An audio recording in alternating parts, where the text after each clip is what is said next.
Зүлгэн дээр гэрээр зүгээр л нэг амьдрах юмсан гэдэг лөө. Тийм боломж байсан ч бид нэр ер нь тэгж амьдрах чадах болов. Өглөө дөр амт та бүхэнтэй нүүбэр мэдчилж байна. Энэ бол миний Stardew Valley буюу оддын шүүдэрт хөндөй тоглоомын сэтгэл ревю. Анх гарахдаа хуучны Harvest Moon, Rune Factory, Animal Crossing, бас ч гоо Minecraft, Terraria нараас санаа шийдэл авсан тоглолт харагдах байдлаараа анхаарал татаж нэг хүний хөдөлмөр сэтгэл шингэсэн тоглоом гэдгээрээ найзууд нэг нэгэндээ бэлгэлж байсан. Би өөрөө энэ төрлийн тоглоомыг сонирхдаг ч гэсэн над шиг хүмүүс бас байгаа болов гэж бодоод энэ ишлэгийг үлдлээ.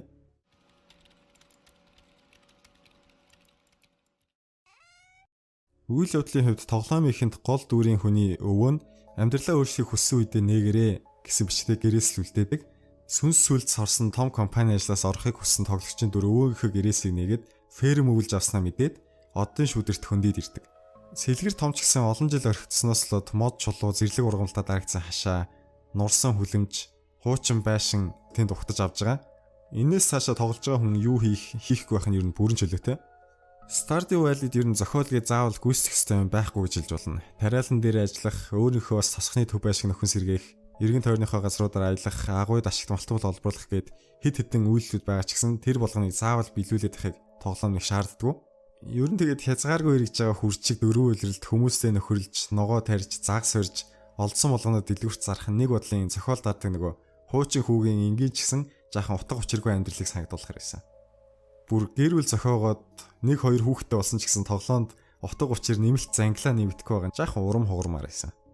Тийм болохоор өөдөө за одоо боллоо гэсэн үедээ тоглоомыг орхиход зохиолоос нь хоцорлоо ямар нэгэн үдсэнгүү дутуу үлдчихлээ гэсэн юм байхгүй. Тоглолтын хувьд хэлэхэд Stardew Valley-гийн бүтээгчийн хэлснээр мэрэгжил болгоноор амьдралаа залгуулж болно гэсэн байсан. Гэхдээ одоогийн байдлаар тариа ногоо тарих нь тоглоомын хамгийн хөгжүүл сайт хэсэг юм шиг санагдсан. Stardew Valley дотор нэг жил нь хавар зун намар өвлгсөн 4 үлрэлттэй. Тэгээд улирал тус бүр нь 28 хоногтой. Дотор нь болохоор элдв янзын тэмдэглэл өдрүүд, баярууд тэгээд тосгоныхны төрсөн өдөр бол байгаа. Тэгээд нэг өдөр болгоно хязгаарлагдмал хугацаатай. Тоглогч нь өөрөө ч гэсэн хязгаарлагдмал эрч хүчтэй болохоор тэр эрч хүчээ хугацаагаа юунд зарцуулах вэ гэдэг нь тоглоомын үндсэн сорилт гэж хэлж болно. Газар хаглах, ногоогоо услах, чулуу хаглах, загасчлах гэд хийж байгаа юм болгоно нөгөө эрч хүчийг зарцуулна, хугацаа зарцуулж байгаа учраас хамгийн үр өгөөжтэй, хамгийн өндөр ашигтай гэсэн юм хийхийг хүсэх мэдрэмж хүнд яалчгүй төрөхөр юм байл. Тэгээд хийж байгаа юм болгоноос хамаарат тоглогчийн өөрийнх нь чадвар сайжраад тэгээд зарим нэг юм дээр бүр мэрэгших сонголт бол гарч ирдэг. Бас тэгээд чадвараас хамаарат элдв янзын юм крафт буюу хийх боломжтой. Тэр нь болохоор бордоо, автомат туслагч, загасны өгөөш, ногоо даршилчаас эхлээд мод чулуун хашаа зам зөгийн үүр агууд хэрглэж болох тесрэх бөмбөг гэж зөндөө олон юмнууд байгаа. Хавар зун эсвэл зун намар гээд үлрэл давамж ургадаг ногоо жимсээ хэдийг хаана яаж тарих ганцхан үлрэлд ургадаг ч гэсэн үнэхээр ашиг өндөртэй ногоогоо ямар бордоогоор бордох бүх юмаа яаж дарчлах, эсгэх, дахин боловсруулж үр болгох, алийн зарах гээд тариалангийн сонголтуудаас гадна дахиа галуу бүр үлэг гүрүүл үхэр хойно ямаа гахаад хижээгээд тус тусын малын бүтээгдэхүүнүүдийг цуглуулад мөн л ногоо шиг үйлдвэрлэл худалдаанд яаж ашиглахаа сонгох боломжтой. Тэгээд ингэж мөнгө олж ашиг нэмэгдүүлэх гэсэн нэг талаасаа их кайфтай сэтгэл ханамж их өгдөг ч гэсэн нөгөө талаасаа бас галзуурл юм л да. Гэхдээ энэ тоглолтоос нь гадна Stardew Valley-д оршин сууж байгаа хүмүүстэйгээ танилцах, илүү мэддэг болох нь тоглоомын үнэхээр сайхан хэсгүүдийн нэг.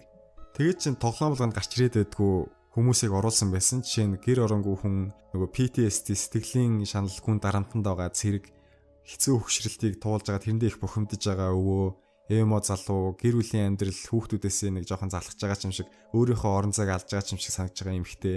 Бас жолоогүй их олон жил хоорондоо дайцсан хоёр бүлэг хүмүүсийн сүүлчийн төлөөлөлсөн хайр гаргийн одоо тэгээ сүүдрийн хүн Кробус гэсэн хүмүүс хүртэл байгаа. Нийтдээ 40 орчим тоотой энэ хүмүүс нь тоглогчтой хэр танил дотноос хамаарад янз бүрээр харьцсан. Тэгээ янз бүрийн катсин өөрийнхөө зан чанар, өөрийнхөө түүхийг илэрхийлсэн бас юм үзүүлдэг. Найзууд болохын тулд заавал бэлэг өгөх хэрэгтэй. Тэгээ дүр болгоно нь бас өөр өөр ингэсэн онцлог юмд дуртай. Бэлэг аваачаад гэхээр улирлаас хамаарад, цаг агаараас хамаарад, өдрийн хэдэн цаг болж байгаагаас хамаарад бас өөр өөрийнхөө хуваараар амьдраад өөр өөр газруудаар явж идэг нь нэг бодлын бодит хүмүүс ч гэсэн нөгөө талаасаа жоохон ядаргаатай.